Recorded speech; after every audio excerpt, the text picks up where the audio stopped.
অবস্থা, বাইরে বৃষ্টি হচ্ছে, কি করে হবে? বাইরে পটি করতে যায়, এবার তো বর্ষাকাল শুরু হয়ে গেল, অঝরে ঝড় বৃষ্টি হচ্ছে।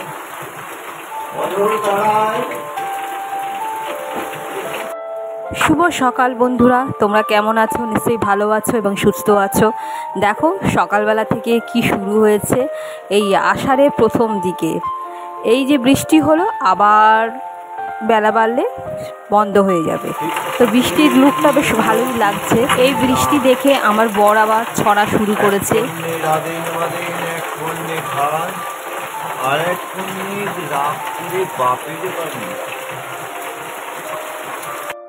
সকালবেলা যে সমস্ত কাজ থাকে সেই পুরনো রুটিনে ফিরে গেলাম।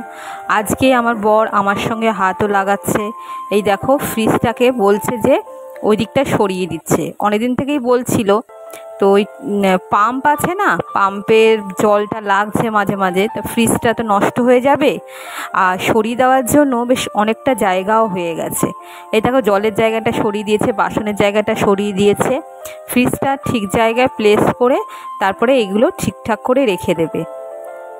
তারপরে ফ্রিজের উপরে যে সমস্ত প্লাস্টিক ছিল সেগুলো সব নামিয়ে পরিষ্কার করছে। ও আমিও বসে থাকিনি, এই সময় আমি ঘরটা ঝাড় দিয়ে দিলাম। আর এই জায়গাটা ভালো করে পরিষ্কার করতে হবে, কারণ ফ্রিজটা সরানোর জন্য আর বাসনগুলো ওইদিকে সরিয়েছি না, তার জন্য অনেক ময়লা টয়লা ছিল ভেতরের দিকে, সেইগুলো সমস্ত টেনে বার করলাম। ঝাড় দেওয়া হয়ে গেছে, ভালো করে ঘরটা ঝাড় দিয়ে তারপরে চা বসিয়ে দিলাম। চা তো সকালবেলা আজকে খাওয়াই হয়নি, চাটা তো স্পেশাল। আর তার সঙ্গে করলাম হচ্ছে আলু ভাজার সঙ্গে রুটিও করলাম। রুটিটা অনেক দিন পর করলাম, গরমের জন্য রুটি কিছুতেই খাওয়া হচ্ছিল না কদিন ধরে। চিড়ে দই বা ছাতুর শরবত এইসব খেয়ে সকালবেলাটা আমরা কাটাচ্ছিলাম। তো রুটি করে নিলাম, প্রতিদিন তো আর ওইসব খাওয়া যায় না। তারপরে ধরো এখন তো বাজে হচ্ছে 9টা 9:30, ও কাজে বেরিয়ে যাবে। খেলে পেটে অনেকক্ষণ থাকবে, আর আমারও তো খেতে এখন অনেক দেরি। চোরকুটি মতন শুয়ে আছে, দেখো দাদু এখানে চলে গেল। বিস্কুটগুলো প্রতিদিন সকালবেলা নষ্ট করছে। এই কটা বিস্কুট দিয়েছে আমার কর্তা, খেলো না, না খেয়ে এনে শুয়ে আছে। কিরে বিস্কুটটা খাসনি কেন? হ্যাঁ, আর এই দেখো, সাবধানে যাও, ধরে ধরে আবার পিছলে পড়ো না। একটুখানি বৃষ্টি হয়েছিল সকালবেলা, আবার রোদ্দুর দেখা দিয়েছে। দেখো এখন এরকম হবে, রোদ্দুর বর্ষা বৃষ্টি, মানে এখনো ঠিক বর্ষাটা আসছে না। আর একটুখানি বৃষ্টি হয়েছে, রাস্তার অবস্থা খুব খারাপ। দূরে হেঁকে হেঁকে বাবাকেই বলছিলাম, বাবা আবার দোকানের দিকে যাচ্ছিল, বাড়িতে এসছিল আমাদের, ওই জন্যই বলছিলাম, কারণ ওইখানটা এত পিচ্ছিল হয়ে আছে না। ওই ঝাড় ফাট দিয়ে এখনো ঘর মোছা হয়নি, তাড়াতাড়ি করে রুটিটা বেললাম খাবে বলে। কালকে সেই ছাতুর পরোটা করেছিলাম, একটা ছাতুর পরোটা আর চা দিয়ে খেয়ে গেছে। বললাম আমি রুটি খাবো না, আমি পরে এসে খাবো, তুমি তৈরি করে রাখো। এই অবস্থা, এই রুটি করেছি, হয়ে যেত, ইচ্ছা করে খেলো না। তো হ্যাঁ, রুটি আর একটু চা দিয়ে ভাবছি একটা রুটি আর চা করেছি। তারপরে দেখো রুটি করলাম গরম গরম, আসলে খাবে। এখন আমি এখন রুটি দিয়ে চা দিয়ে খাই এখন আপাতত, পরে দেখা যাচ্ছে। আর এই তো কিছু খেলো না, ও কথা বাদ দাও, ও বাদ দাও, ওর কথা বাদ দিয়ে দিয়েছি আমি। খুব গরম পড়েছে তো, আস্তে আস্তে ঠিক হয়ে যাবে। এই বৃষ্টিটা হচ্ছে, এবার হয়তো খাবে। তবে ওরা শরীর সম্পর্কে ভালো মতন বোঝে, ওদের শরীরে কিছু হচ্ছে, ও খাবে না। দুপুরবেলা একেবারে ভাত খাবে। আর টক দইটা টক দইটা তো একদমই খাবে না। ছোটবেলা থেকে আমরা অভ্যেস করতে পারিনি, ওই আমি একটুখানি দই খাইয়ে দিই ওইটুকুনি, তারপরে আর খায় না। তো চলো বন্ধুরা, কাজগুলো সারি। ও হ্যাঁ, তোমাদের যদি দেখাবো, হচ্ছে এইখানটায় ছিল ফ্রিজটা, হচ্ছে এইখানে নিয়ে আসা হয়েছে, কারণ এই পাম্পে চালানো হয় তো, মিস্ত্রি এরকম করে দিয়েছে, অসুবিধাকে দিয়ে করানো হয়েছে। বললো যে এখানেই পাম্প বসাবে, ওরা আরও ওই সিঁড়ির ওখানটা যদি দিত ভালো হতো, ওখানটা করেনি। তারপরে এই দেখো জলের এটা এখানে রেখেছি, আর কিছু জিনিসপত্র এগুলো রয়েছিল, দেখতে অতটা ভালো লাগে না। তো এখানে একটা তাক যদি করে দেওয়া যায় দেখতে ভালো হবে। তার চিন্তা ভাবনা হচ্ছে, কেনা হবে না তৈরি করা হবে, তো ব্যবস্থা এখন হচ্ছে। এখন আপাতত কী করা যায় জানি না। আর এই দেখো বাসনগুলো রেখেছি, বাসন রাখা, বাসন রাখার একটা র্যাক সর্দি দিয়েছিল, সেটা না থালাগুলো হয়তো রাখা যাবে, এইগুলো ভালো করে রাখা যাবে না, কি করবো, অনেকটা জায়গা দিবে, তুমি করে নেবে, রাখিনি, আমাকে রাখতে বলছি, দেখি কি করি। আর এই দেখো ফ্রিজটা হচ্ছে এইখানে সরিয়ে দিয়েছে, এটা কাছাকাছি, এর কাছাকাছি মানে ফ্রিজটা এখানে দিয়ে দিয়েছে। আর এখানটা এত টেবিল মানে এদিকটা এতটা খালি হয়ে গেছে, যদি মনে হয় টেবিলটা এদিকে সরে আসতে পারে, খারাপ লাগছে না। এই এই লুকটা দেখলাম আজকে, আলমারি ফ্রিজটা আজকে সরিয়ে দেওয়া হলো, ফ্রিজটা এদিকে সরিয়ে দেওয়া হলো, জানলাটা একটুখানি ঠিকঠাক করে একটু ভালো করে গোছাতে হবে, খারাপ লাগছে না অবশ্য। ভাতের জন্য জল ফুটছে হাঁড়িতে, আর চালটা ভালো করে ধুয়ে নিচ্ছি। ভালো করে না চাল ধুলে চালের মধ্যে অনেক সময় কাঁকড়ও থাকে, সেই জন্য ভালো করে ধুতে হবে, এই জন্য ভালো করে ধুয়ে নিচ্ছি।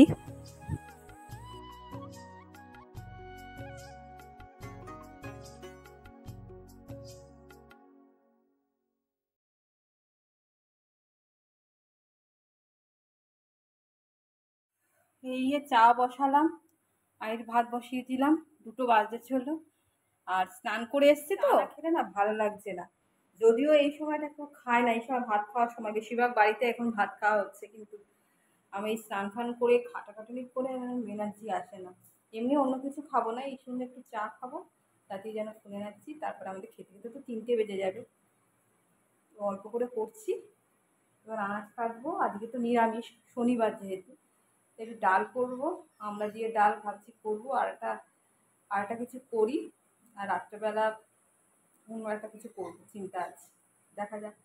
বাবা মাঝখানে এসেছিলো, এসে এই দোকানের জিনিসগুলো দিয়ে গেছে, তো এই জিনিসগুলো বার করে রাখলাম, অল্প অল্প করেই আনে, বেশি করে বলি না, যেটুকু নয় সেইটুকু নিয়ে আসে, কারণ অত ভারী জিনিস তো আনতে পারবে না। এই দেখো মুগ ডাল, তারপরে সাদা তেল, আরও অনেক কিছু জিনিস ছিল, সেইগুলো ব্যাগ থেকে বার করলাম, বার করে বয়ামের মধ্যে সমস্ত কিছু রেখে দেবো।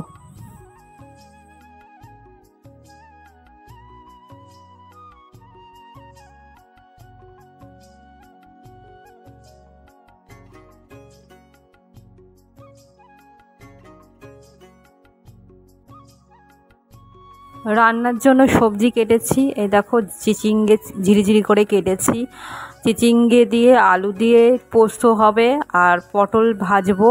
পটলটা ভেবেছিলাম দই পটল করব, কিন্তু আর ভাল লাগছে না, ওই জন্য পটল ভাজা আজকে খাবো, আর কিছু পটল রেখে দিচ্ছি, সেটা অন্য সময় তরকারি করে খাবো। দেখো ফ্রিজটা না এইখানে রাখার জন্য এই দিকটা অনেকটা জায়গা হয়েছে, আর আমার মনে হয় জানলার দিকে একটু সরিয়ে দিলে একটু ভালো হয়, কারণ এই জলের ছিটে যদি পড়ে, কিন্তু দেখা যাক, কিন্তু এইখানটা করার জন্য অনেকটা ওই দিকটা অনেকটা জায়গা হয়েছে, আর দেখতেও ভালো লাগছে। মাঝে মাঝে আসবাবপত্র যদি এমনভাবে সরিয়ে রাখা হয়, তাহলে কাজে দেখবে একটা এনার্জি আসে, আর ভালোও লাগে ঘরটা। দেখো আমরা দিয়ে টক ডাল করেছি, ডালটা করতেই হবে, নিরামিষের দিন তো ডাল না হলে ভাল লাগবে না।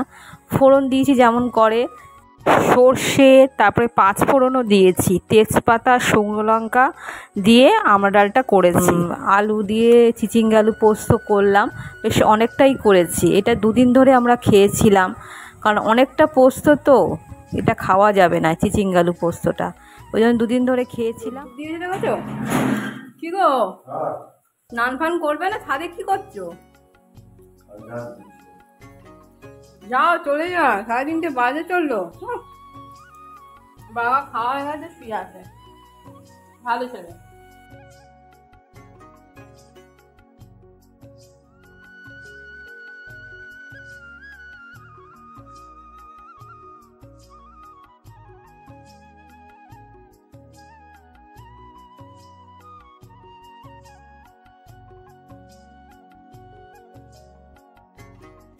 গেলাম, আমার তো বেরোতে হবে।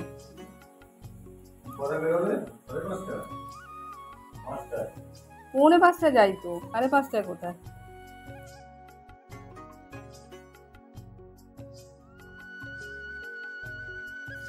বন্ধুরা, নাচের ক্লাসে চলে এসেছি। তো ছাদে তো ক্লাস হয়, আর এই সময় আমাদের বড়দের ক্লাস এখনো শুরু হয়নি। তা খুব গরম লেগেছিল। দাদা বলল যে ওইখানটা দাঁড়িয়ে থাক, ছোটদের ক্লাসটা হয়ে গেলে তারপরে বড়দের ক্লাসটা হবে। ওই জন্য দাঁড়িয়েছিলাম। আর ছাদটা আসলে এত ভালো লাগে না, চারিদিক দিয়ে এত হাওয়া আসে, যদি বা ফ্যান নাও চলে তাও যেন এই হাওয়াতে মন জুড়িয়ে যায়। আর দেখো, তখন সূর্য পুরো অস্ত যাচ্ছে, আকাশটা পুরো লাল হয়ে আছে ওই দিকটা। আর কি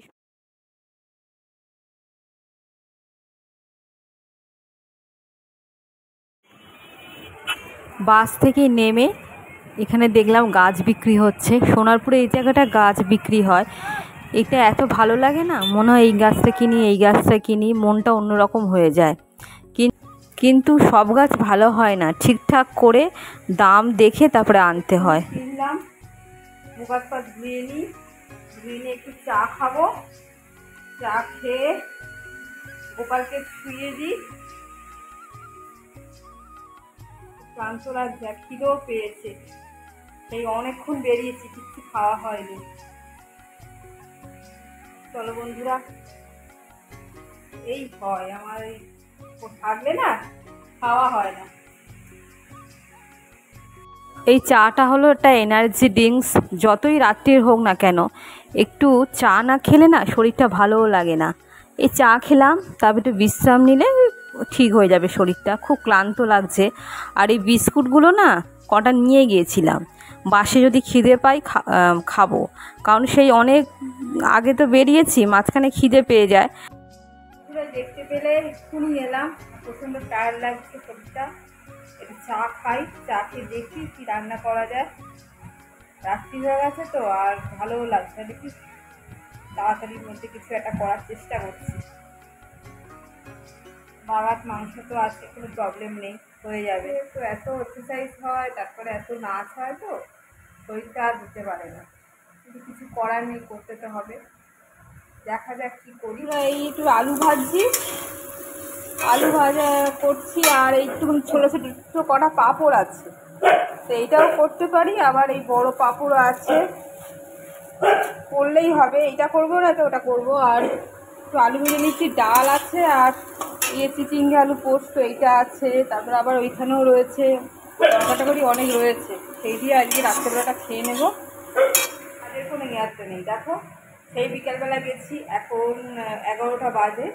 তা কী খাবো, আর ভেবেছিলাম পাঁপড় আর আলু দিয়ে তরকারি করবো। তারপরে ভাবলাম যে পোস্ত তো অনেকটা পড়ে আছে, দুপুরবেলা করেছিলাম চিচিঙ্গে আলু পোস্ত, অনেকটা পড়ে আছে। তা ভাবছি যে ওটা যদি করি তাহলে ওটা আবার রেখে দিতে হবে। এই মোটামুটি করে নিচ্ছি, রাত্রেবেলার ব্যাপার তো কোনো অসুবিধা নেই। আর বলো, হ্যাঁ সেটা বলছিলাম, দেখো মেয়েদের তো করতেই হবে, যত শরীর খারাপ থাকুক আর যাই থাকুক না কেন, সংসারটাকে ঠিক মতো রাখার জন্য যত কষ্ট হোক না কেন, রান্নাটা মোটামুটি করতে হবে। ঘরে যাবতীয় কাজ কী আর করাবে বলো। তো এই 11টা বাজে, একটু পরে খেতে বসবো। খেয়ে দিয়ে মোটামুটি রান্নাঘরটাকে পরিষ্কার করে নেব। একটু একটু করে বাসন মাজছিলাম রান্নাটা করার সঙ্গে সঙ্গে। তো এই টুকটুক করে বাসন মাজতে একদম ভালো লাগে না, একসঙ্গে অনেকগুলো করবে তারপরে বাসন মাজতে ভালো লাগে। আমার আবার একটু টুক করে ভালো লাগে না। যে খাওয়া দাওয়া হয়ে গেলে যেহেতু বাসন বাসন থাকবে, সেগুলো সব একসঙ্গে মেজে নেবে। তো যাকে কী আর বলবো, এই বক করছি তোমাদের সঙ্গে। তো ভিডিওটা এখানেই রাখছি, দেখা হবে নতুন একটা ভিডিওর সঙ্গে। এখনকার মতো টাটা।